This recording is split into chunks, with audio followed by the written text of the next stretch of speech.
Hey guys, what's happening? Speed Inferno here, and we have tons of new gameplay of Forza Horizon 4. That's right, Playground Games just revealed tons of new gameplay of Forza Horizon 4, including new free roam gameplay during the fall season, the first ever reveal of the entire map, drifting gameplay, how online multiplayer works, off-road events with, get this, mud that actually deforms. They also reveal a showcase event against a giant hovercraft and so much more. So guys, I'm going to let the developers talk here, and if you want to see the full showcase, be sure to click on the link in the description below for the full recap of the live stream from Turn 10. But here are the main gameplay highlights. Enjoy. Now, as he leaves his house with little care for property damage, and we are in the Highlands. We're in the north of the map, which we haven't really shown anyone yet, in an area of the world that's kind of bits of beautiful Scotland, right? Yeah, so there's two specific areas that we used as reference. So there's Glencoe, which people don't know, like Google that place. It's an incredible looking part of the world, amazing vistas, so it was a real obvious choice for us in terms of location selection. But there's also a place called Rannochmore, which again is another Scottish location. So this is a bit of a mashup of those two areas, which we've sort of selected the best bits from and created this section of the map. It looks stunning. Yeah, and also you'll notice we wanted to show you guys something about the verticality that we've hinted at before when it comes to this particular part of the, this particular game, especially versus what we had in Horizon 3. So we really listened to the community. We knew that the guys wanted something that had a bit more verticality associated with it. That's a barn find right there as well. No, I was just thinking. Spoilers, yeah, that's where that guy is. The first one, if you need to find, if you're obsessed with finding all the barn finds, they're in Horizon 4, and that's Who built that at the top of a mountain? It makes. Where else would you put one? This guy. This guy, yeah. Lives there. Yeah, and as Ben was saying, like much more vertical world than I think we've ever built before, which is great when you're showing off the Scottish Highlands and the Lake District. It really benefits from it, and I know our fans have been asking for more mountains, more mountain roads, switchbacks, and certainly this game delivers them, which is wonderful. Well, it's great with off-road vehicles as well. And I remember last week you promised something to the viewers, right? You said it's going to happen. All right, and it's taking a look at the world map for the first time, because like, you see it, it's a huge world. Like, can you talk us? It is a huge world, yeah. So we're going to show by popular demand the world map. So that's where we are, sort of northeast of the world. And as we move south, we're down into the sort of Lake District, which we showed you quite a lot of last week. You can see, I think this is a pretty full map. I think I'm right in saying that we've kind of unlocked a lot of stuff that's on the map there, and people will see, I think, the things that they're looking out for. I know a lot of people were asking about the Goliath and whether it was going to return. If you notice there, it has. A really cool thing I think we've done this time is, as well as the Goliath, we have a bunch of really massive routes. There's the Gauntlet, there was the, I've forgotten the name of the other one, the Titan is there as well. So there's lots of really big routes for people who like big routes in Horizon games, which is great. And there's Edinburgh. And Edinburgh, yeah. Yeah, which we're going to see. Also, there's loads of comments as well, because one of the big things I've noticed is trees. Right, so Ben, you'll be happy people agreeing with you in the comments. Are you lusty gaming? I love trees, Ben. Great. So you've got loads of tree lovers across it. It's not just me. It's not just me. I don't blame you. They do look incredible as well. But we're actually getting up to a bit that I think everyone gets really excited about in Horizon 4. It's a big part of the game, showcases. So Ben is going to leave us for a little bit now. Yep. And we're going to be joined by Aaron, who's going to talk us through showcases. So thank you very much for talking to us about trees, Ben. In Scotland, it is a hovercraft. It is a hovercraft, the perfect natural habitat of the hovercraft. Also, guys, remember, if you have any questions about showcases, do drop them in the chat as we kick this one off. Right, so do you want to talk us through it a little bit? Yeah, certainly. So we've started up at the top of the mountain, as we saw, and we're coming down into this beautiful valley. Big slow-mo jump there towards the viaduct. We had a previous route for this was down by the lakes, which is the general direction we're heading. But in true Horizon style, there wasn't enough. It wasn't down a mountain. It needed some extra special sauce on it, and throw on a hovercraft and this wonderful Toyota truck. Because I think we've all thought at one point, what would it be like to race a hovercraft? Exactly. Exactly. And now we get to find out. Bit of inside baseball, actually. The hovercraft was actually, we built it for Horizon 3, and we had an idea for a showcase using it in that game, which we just never really got it to work, I guess, is the thing. And it was really only when we sort of started playing. Oh, that's nice. When we started like playing around with it in this world, again, you know, like around this sort of area of the world in particular, that it started to really come together. And obviously making it smash through lots of stuff, that worked as well. Being the size of what it is and how hovercrafts move around, they do drift a lot, which is going to prove a bit of a challenge for a player, as most of the showcases in previous games have been, say, like planes, or you've either been like them flying over the top of you, whereas this is actually like front and center. It's right in the race route with you. It's reacting, yeah. which is another thing to deal with. It's just wrecking absolute havoc. So, what can you do in this shared world, and what are we seeing?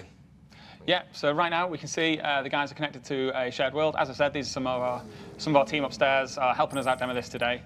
When the game launches on October 2nd, you'll be able to join. We're up to 72 people on a server. We don't quite have that many here now. We don't have that many people that can stop fixing bugs and finishing up the game to come and give us our time. So we've got a few guys here with us now who are going to help us to demo the game. As I was saying earlier, drivatars were great in races, and you can still absolutely race against drivatars in races. But when you're in the open world, there's an emergent fun and a character that real people can bring that you just can't create with an AI. On last week's show, if any people tuned in for that, you know, we spent a long time just chasing sheep around a field and trying to herd them up onto the white horse. We'd never be able to make an AI system that could like authentically recreate that experience, but in Forza Horizon 4, as you're driving around, those emergent experiences just happen. Even now when we're playing in development. I think we've just got to point something straight away as well. So there's that auto ghost feature, isn't there? Yeah. So Ben, do you want to touch that? Yeah, cool. So auto ghost is this really awesome way of just making our online world feel kind of super welcoming to everybody. Because one of the things that is not nice when you go online is people crashing into you, is kind of people griefing you if you're trying to be still or take a photo or something like that. So what Auto Ghost does is it says if somebody is not your friend, is not in your convoy, and you kind of haven't allowed it, they can't grief you at all. You would just pass straight through them. So it's just kind of one of those things that kind of makes it more accessible. Because I think that's been one of the biggest questions that I've seen being asked, is that shared world and then offline. So it's just kind of creating that barrier between the two. Yeah, it's just trying to kind of bring the friction and bring the barriers right down. Really cool thing about Auto Ghost, we've just done a speed zone there, but one like kind of massive piece of community feedback that we got was traffic in drift zones and speed zones. Like regularly people giving us grief about how bad they are. And I will hold my hands up, it does get annoying if you're nailing the perfect drift and you smack headlong into a traffic car. So we've used the same system to ghost out the cars when you're doing the speed zones and the drift zones. So you can kind of perfect those zones to kind of get the perfect experience and nail the drifts and get those kind of like really high scores that you want to. So also, offline mode and shared worlds, it's seamless like transition between them. Can you tell us a little bit more about it? Yeah, I think the best thing to do would be to demo it, because it's something that we're really proud of. If Andy wants to, he can just pause the game at any point and go offline. You can't get Andy to pause the game though, that's the hard bit. He'll be fine. And instantly everyone will get taken out of your world and eventually replaced with drivatars who start to spawn in. And this is... So that's it, that's just kind of like you're now on offline mode. Yeah, there's no waiting around for it, it's just brilliant. Yeah. There and done. No loading screens, no cinematics or anything. You can see a drivatar's just there up the road. If Andy quickly goes back and again reselects Horizon Life, it will find him a session. This takes around 10 seconds or so. So if Andy just drives around now, once that's connected, we should see all Andy's friends who we were just playing with pop back into the world. Just give that a second. Yeah. But while we're waiting for that as well, does Abshis just ask, can you turn off Auto Ghost thing in a private lobby? You can convoy up with people you know and have collisions turned on. So you can still get those crashes if you kind of want. Absolutely, yeah. So that's cool. Also, we've got another question from DX Sizzle99. Remember, guys, if you've got any questions for Horizon 4, drop them in the comments below. Is what side of the road is the main side? Okay, because it's one of those big questions. The main side. The main side. Which side of the road do you drive on? I mean, I drive through fields, so you know. That doesn't answer the question. Everyone goes through as the crow flies. You kind of crash through the fence and stuff, but you know, with the like civilian traffic, right? Which side of the road are they driving on Horizon 4? So we drive on the left, which is the same as Horizon 3, but you drive wherever you want, really.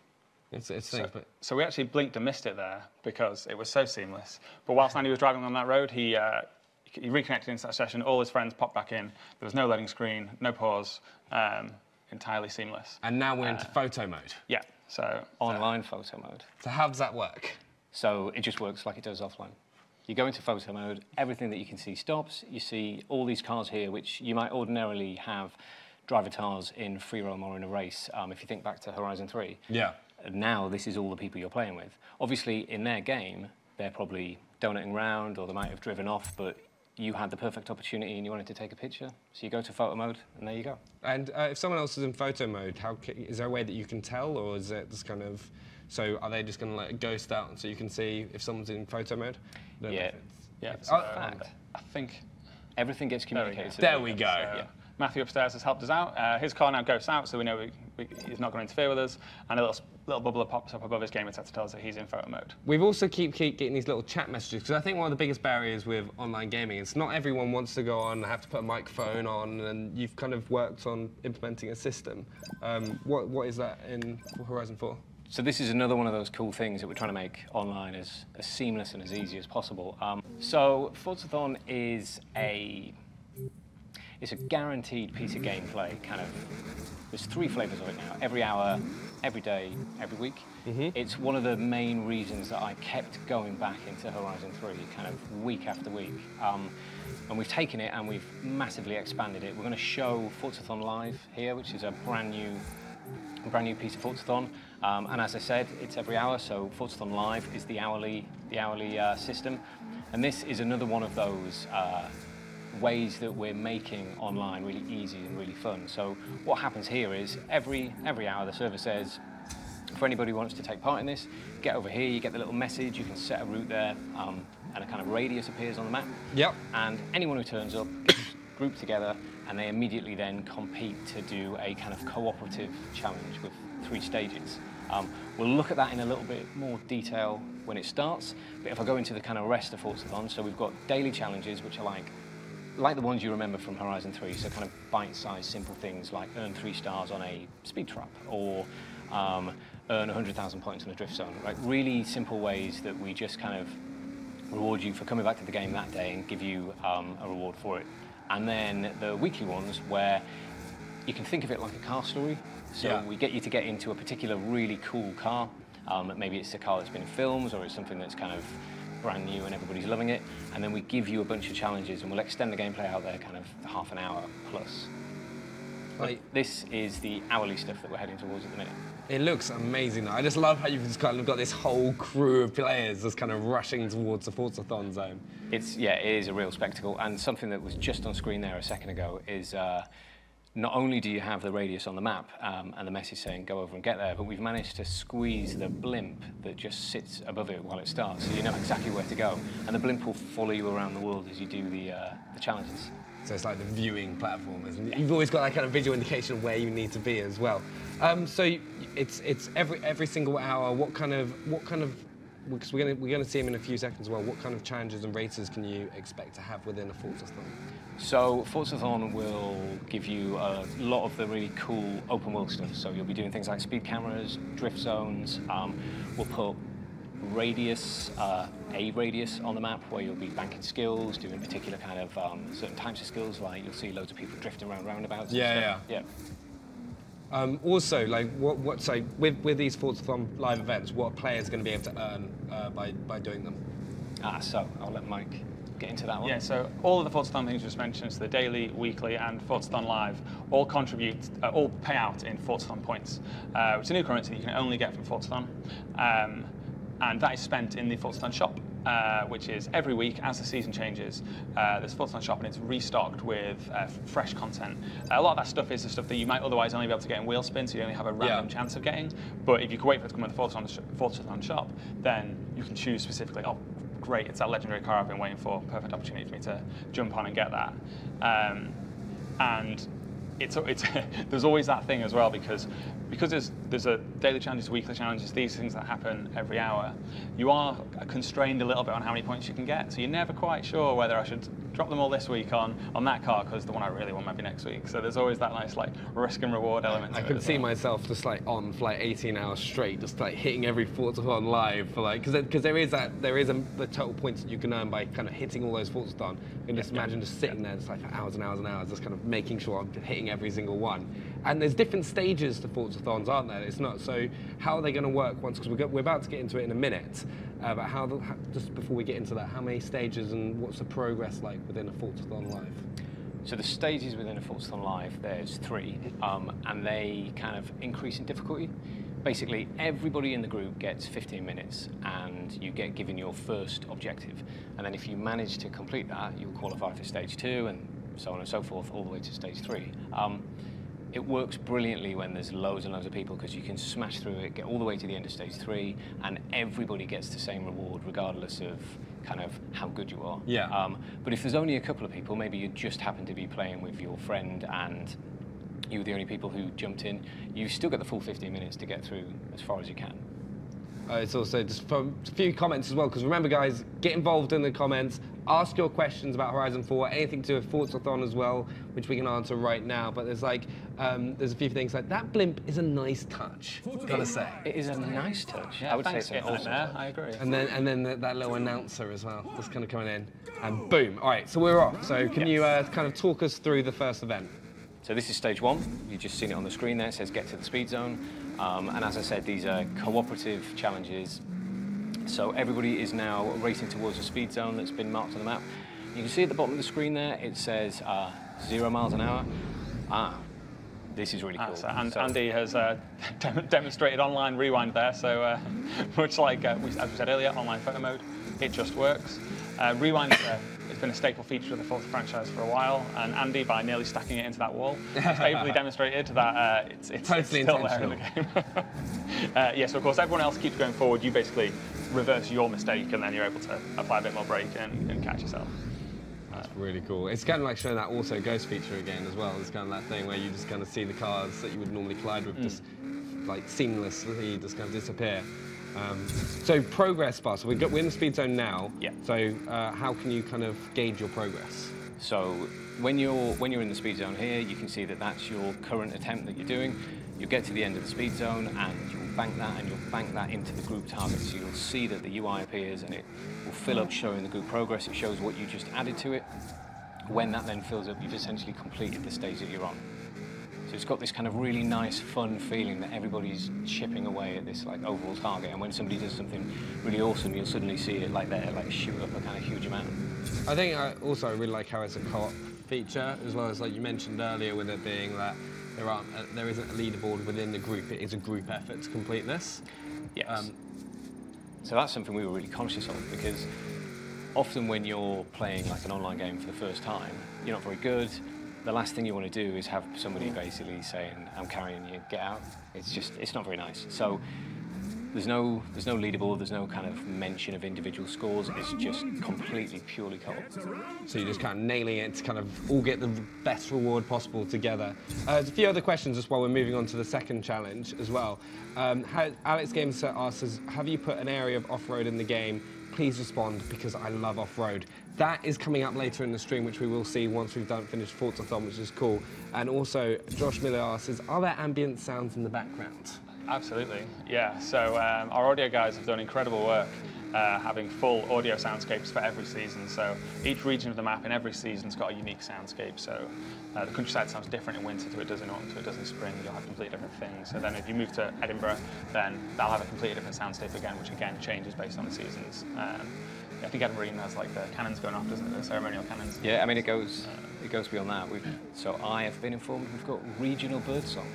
Regional birdsong. Regional birdsong. So for anyone who is a bit of a twitcher, keep an ear out for birds of your region appearing in your region in game. You're just going to see Ben like sat in a tree, just kind of like leaning, going like, oh, do I hear that? The right bird? Is that a blue tit, or is that? I don't even know what the regional bird songs are, to be honest.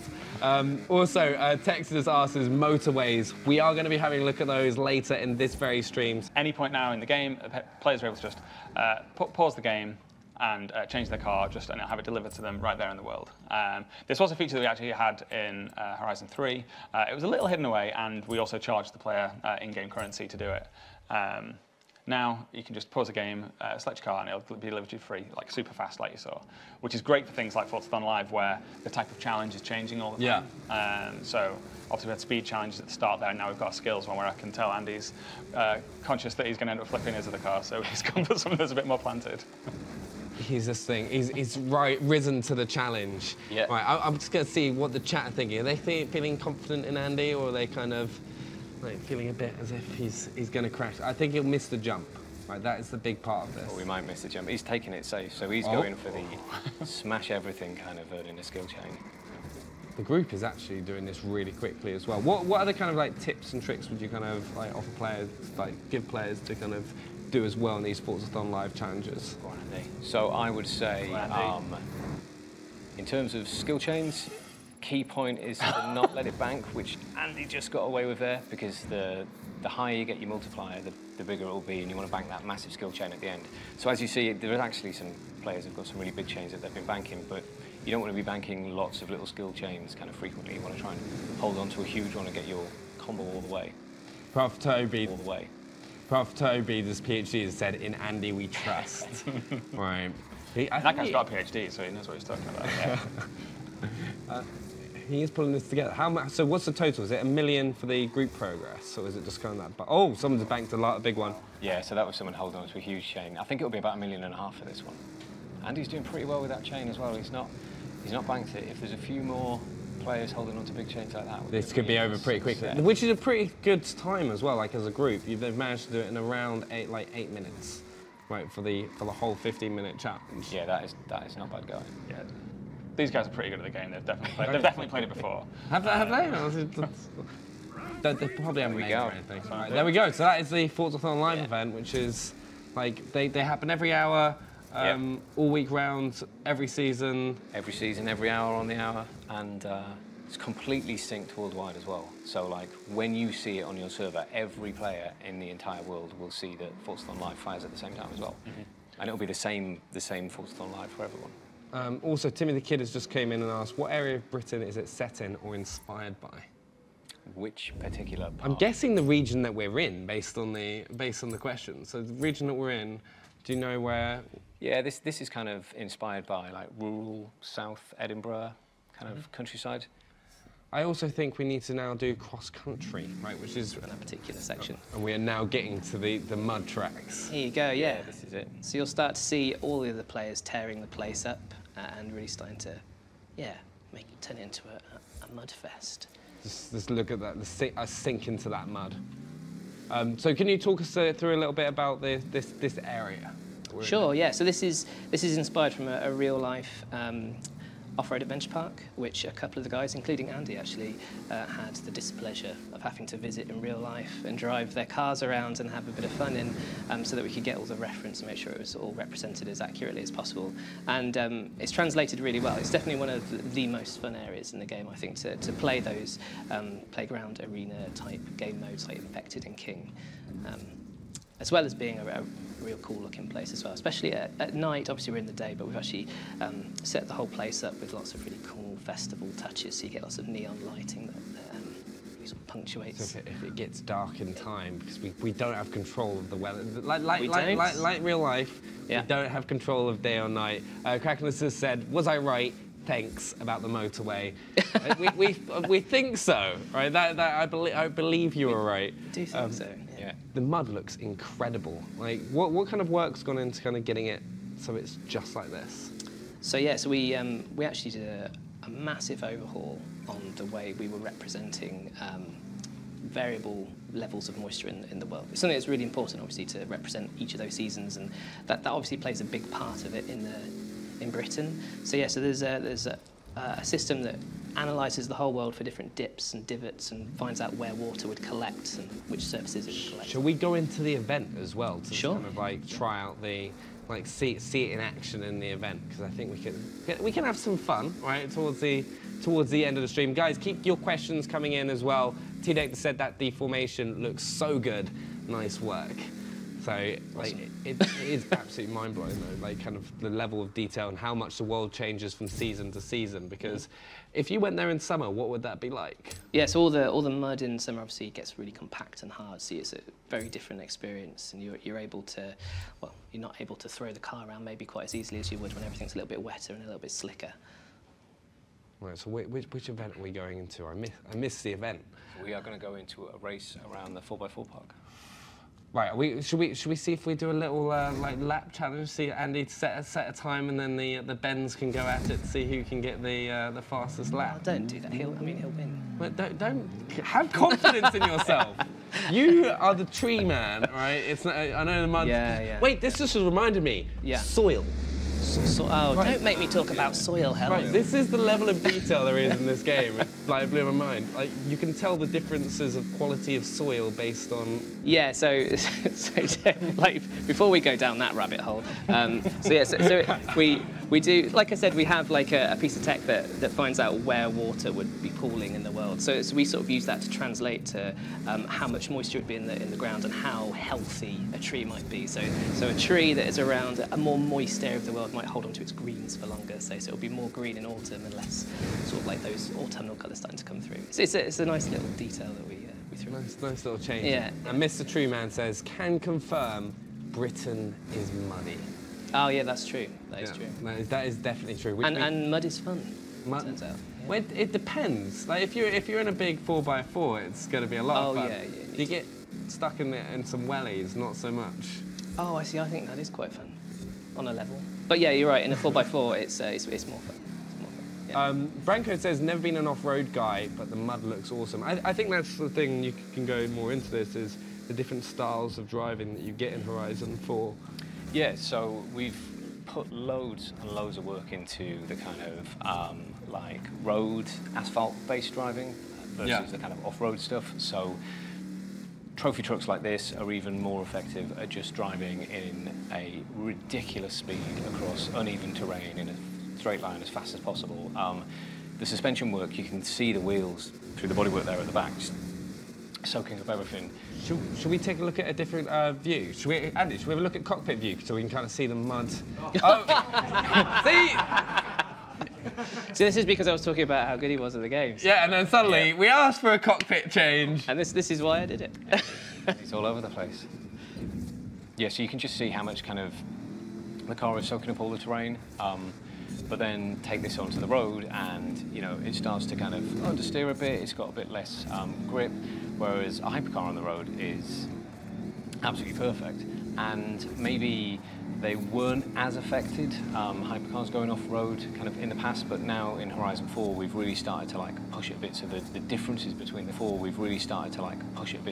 differences between the cars are enhanced, which means you really start to, especially with the ability to change car anywhere in the world, you really start to notice the advantages of driving. I wouldn't say the right car, because you can have fun anywhere you drive in any car. Don't get me wrong, driving a hypercar in this race is still very much a fun thing to do, but it's probably more effective if you're going for, say, the fastest time or something like that, to be in a car that's kind of built for these environments. Right, you can kind of have a different choice of car, a different experience, which is really cool. Also, another question, why did Ben choose red flags for the race? Oh man, right, okay, so so on the subject of developer builds, there is a bug in this particular build of the game that has given us these lovely red balloons and red flags, which isn't, it wasn't a, that wasn't an art choice, no. I never normally question colours. Do you like that shade of red? I don't know, I can't see it. Well, do you know what, we're going to change anyway, so. But yes, yeah, that's development builds for you. Right, so what was that time? What was that time? I feel like Ben and Ben should all have one lap each, right, to kind of see who is the, as we come up to the end of the stream. Absolutely.